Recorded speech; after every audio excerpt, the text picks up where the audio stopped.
بسم اللہ الرحمن الرحیم،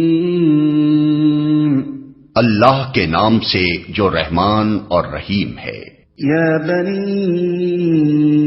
اسرائیل اذکروا نعمتی التي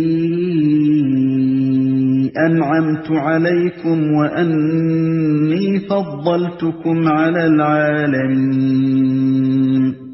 اے بنی اسرائیل، یاد کرو میری اس نعمت کو جس سے میں نے تمہیں نوازا تھا، اور اس بات کو کہ میں نے تمہیں دنیا کی ساری قوموں پر فضیلت عطا کی تھی۔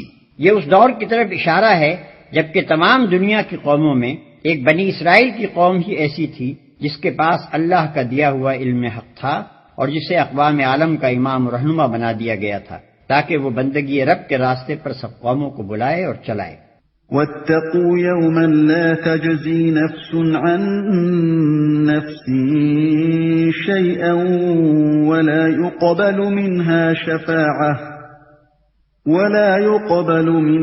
شفاعة ولا يؤخذ منها عدل ولا هم ينصرون۔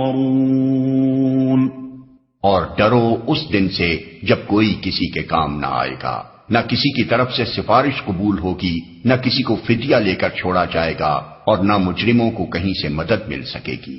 بنی اسرائیل کے بگاڑ کی ایک بہت بڑی وجہ یہ تھی کہ آخرت کے متعلق ان کے عقیدے میں خرابی آ گئی تھی۔ وہ اس قسم کے خیالات خام میں مبتلا ہو گئے تھے کہ ہم جلیل القدر انبیاء کی اولاد ہیں، بڑے بڑے اولیاء، صلحاء اور زہاد سے نسبت رکھتے ہیں، ہماری بخشش تو انہی بزرگوں کے صدقے میں ہو جائے گی، ان کا دامن گرفتہ ہو کر بھلا کوئی سزا کیسے پا سکتا ہے۔ انہی جھوٹے بھروسوں نے ان کو دین سے غافل اور گناہوں کے چکر میں مبتلا کر دیا تھا، اس لیے نعمت یاد دلانے کے ساتھ فوراً ہی ان کی ان غلط فہمیوں کو دور کیا گیا ہے۔